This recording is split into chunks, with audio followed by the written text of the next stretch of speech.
Hey everybody, I'm Roy Candy, and this is Favorite Game Friday, where we have a group of contributors from all over the internet talking about their favorite game in the category of the week. We're doing a little bit of rebranding here at Favorite Game Friday, so you may see some familiar faces in this episode, but it's going to be super awesome. We're trying to revamp Favorite Game Friday a little bit, but this week we're talking all about games that give you stand-up moments. Are there games that make you super excited that you have to jump out of your chair as you play the game? Let's check out all the contributors' clips. A game that I sort of got back into recently because I got the Steel Slayer expansion was The Reckoners. This game has so many stand-up moments we're playing. I forgot how great this game is, and this expansion does what a great expansion should do. It reminds you just how awesome the original game is. Reckoners just has so many stand-up moments. Great game. Stand-up moments for me, there's some great ones in Long Shot, the dice game. As everybody's betting on the horses, they're nearing the end of the race, and you start to feel that tension of, come on, number 8, I really need you to come in. So my pick, Long Shot, the dice game. Assalamu alaikum. When it comes to games that have stand-up moments, my game of choice is going to be Project Elite. In this one, it's a real-time game, so you will be all throwing dice and trying to match different kind of dice combinations and trying to see that you can match those dice and move the enemies at the same time while the clock is running, and you will be having those kind of standing up moments while you're trying to move those enemies and you're going, how do I kill all these enemies? They're moving towards me. If the round ends right now, I'm going to be killed, and you will be shooting at them, and then finally you get to shoot them, and that's such an awesome moment. So many stand-up moments in this game I had, and that's going to be my favorite game which has stand-up moments. That's it for me. Happy gaming. Project Elite. Hi, it's Barb from Meeple PhD, where I connect astronomy and board games. And I gotta say, my game group isn't big on standing up and shouting type games, but I do remember a recent game of Catch the Moon, which is a dexterity game where you are stacking up these ladders that look like they should be way more stable than they actually are. And I got to a certain point in the game where I was, sitting at the table trying to figure out where to place my ladder, and I realized how unstable that structure was. And so I stood up to, get a better view of what I should be doing, and because I didn't want to bump the table. And for the rest of the game, we would each, play our part and then, back away and try not to touch the table anymore. So that was my favorite moment. I don't remember who won, but we had a lot of fun. Happy Friday, everyone. Hey everybody, my pick for a game that always delivers a stand-up moment is Menara. Now this is going to be a dexterity game in which you're cooperatively trying to build a temple and meet certain requirements, and there's always a point in this game where everyone is standing up, holding their breath, so tense, waiting to see if the temple is going to collapse or if you're going to meet those conditions and win the game. So one of my favorite games that offers those stand-up moments, a lot of tension, that you're just holding your breath, waiting to see the outcome, Menara. Take 75. Hi, we're the Hendersons. I'm Daniel. And I'm Deb. And this week we're talking about games that make us stand up and cheer. And not just stand up because we need to use the bathroom. Daniel, tell me about your favorite. The galaxy's ruling empire has collapsed, and the players are trying to assert dominance and take over. Stop me if you've heard this before, because it's Eclipse, Second Dawn for the Galaxy. In the center of the board, there's the Galactic Core Defense System, and this is a big miniature in the second edition. You can go in there and try to take it over, and you're going to have a good chance at winning if you're able to do that. But you're playing against this non-player character, so somebody else is rolling for that NPC, and you're either rooting for the human or you're rooting for the faction that they are. It's very exciting because it's only 8 rounds, so you're going to reach a conclusion and you're going to crown the new galactic rulers at some point. That's the one that makes me stand up and cheer at the end of the game. Deborah, what do you have? Well, I chose Concept. And this isn't a game that we play according to the rules exactly. We just don't keep score. I don't know if anyone has, ever. But anyhow, the idea is you're given a word or a phrase on the card, and you need to be able to communicate it to everyone else, but you can't talk. You've got these pictures on the board that you can use and you put markers by them, this one by the main concept, and then like it could be, is this something made of rock or wood? And you've got shapes and lines over there, and all these things can work together to help you communicate that concept.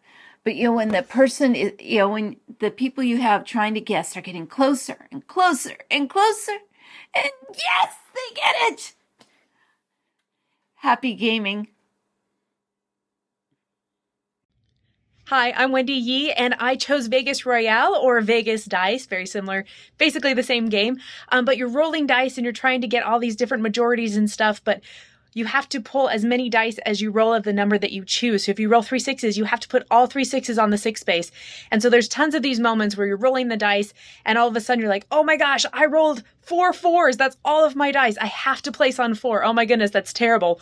Or the opposite, that someone, you're just like 2 dice away from beating them, and suddenly your last 2 dice that you roll are 6s and you're like, oh, I got that space. So there's just awesome stand-up moments. It's super exciting, especially when you add in the extra bidding and betting and all those fun little games that you have in the Royale version. Hi everyone, I'm Nathan, and this is the Chaos Bag. The Chaos Bag is the source of all my jump up and shout moments, exciting moments in games. Well, one specific game, Arkham Horror, the living card game. In Arkham Horror, you play an investigator, and your investigator has little skill numbers here up at the top. I don't know if you can see those or if they're going to focus on them there. And the skill numbers are used against a test. Say here, my little foot is a 4, and the test is a 3, so it's fine. I've passed that test easily, right? No. You have to get one of the little tokens out of the Chaos Bag. So your 4 now becomes a cultist, which is usually something very negative and awful. So there's my stand-up and cheer moments for Arkham Horror, drawing tokens out of this bag. And shout out to my nephew for making me a cool first player / lead investigator token.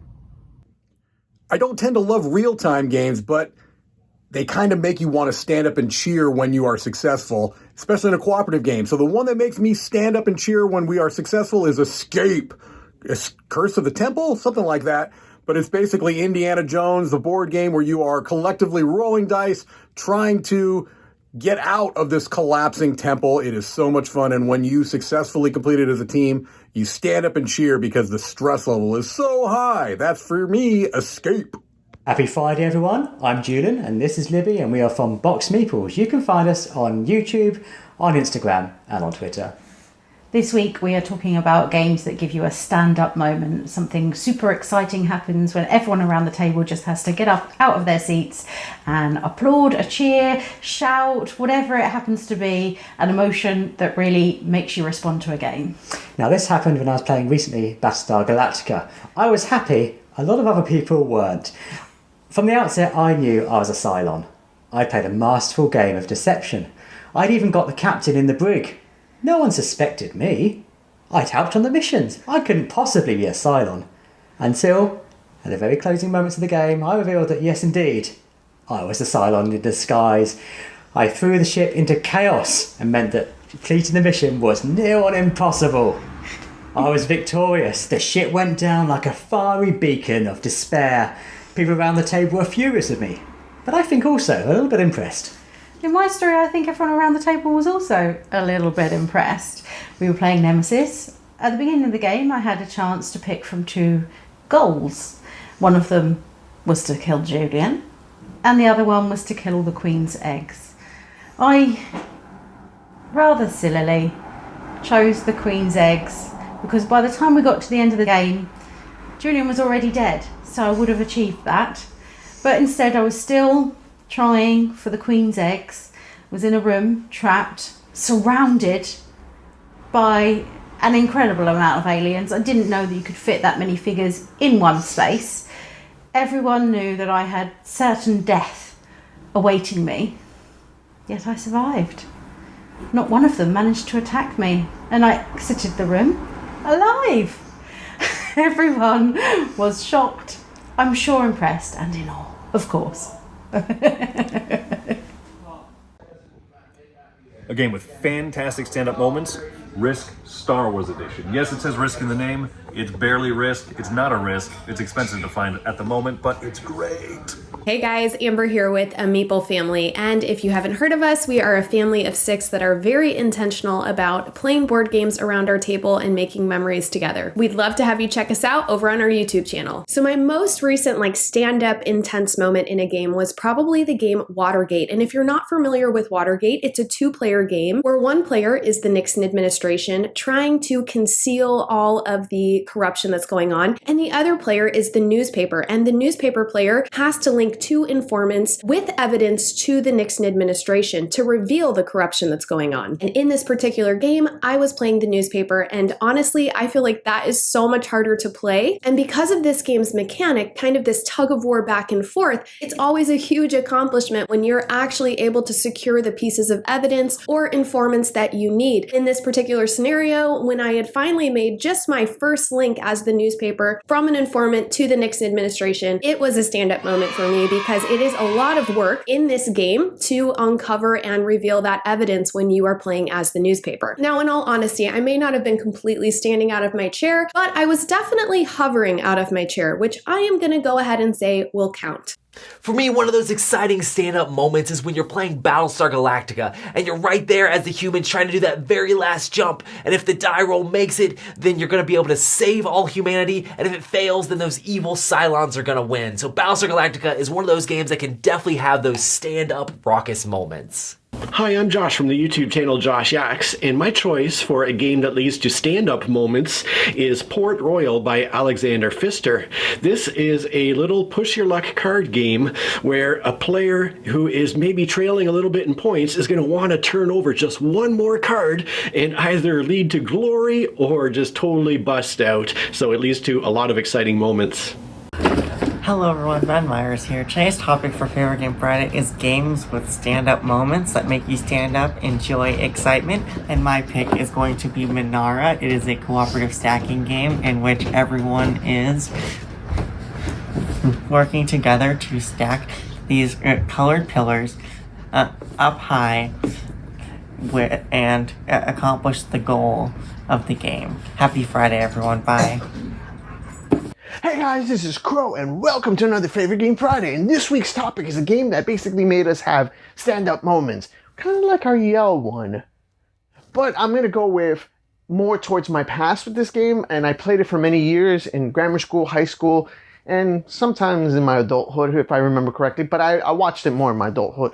And it's a game I don't own anymore, and that would be Jenga. The reason why is because I've seen so many people do so many exciting moves, or seeing the tower almost fall just from somebody taking a piece that you're just like, that's gonna fall, and you see it wobble, and then they put it on the top, and that's when it falls.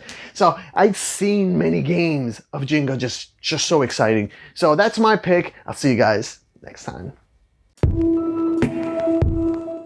Hey everybody, I'm not gonna lie. These days, I don't stand up when I'm playing these board games.